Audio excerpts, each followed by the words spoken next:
Hi hello welcome to Bharat sports Telugu. Team India బ్యాటర్లపై సొంత అభిమానులే ఆగ్రహం వ్యక్తం చేస్తున్నారు.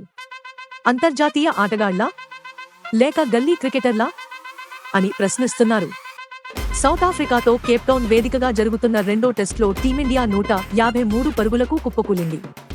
ఒక్క పరుగు కూడా జోడించకుండా చివరి 6 వికెట్లు కోల్పోయింది.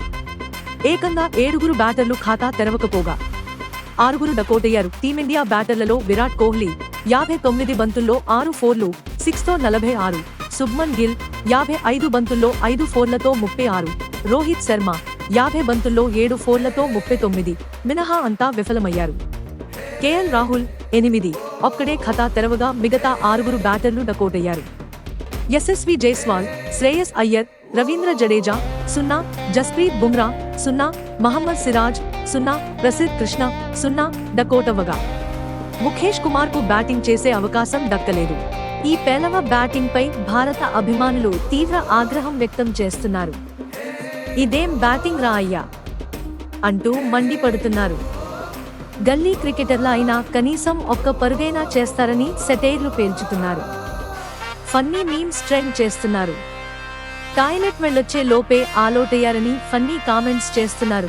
ఇలాంటి బ్యాటింగ్ మరీ దారుణమని, ఒక్క పరుగు తీయకపోవడం ఏంటని ఫ్యాన్స్ అసహనం వ్యక్తం చేస్తున్నారు.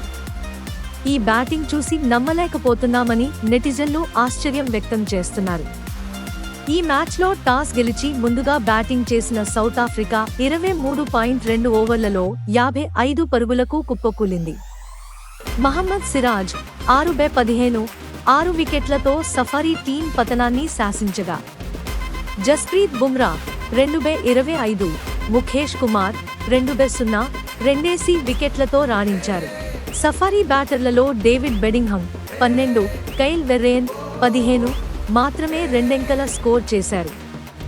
ఫస్ట్ సెషన్లోనే సౌత్ ఆఫ్రికా ఇన్నింగ్స్ ముగిసింది. ఇలాంటి స్పోర్ట్స్ అప్డేట్స్ కోసం like, share, subscribe to Bharat sports Telugu.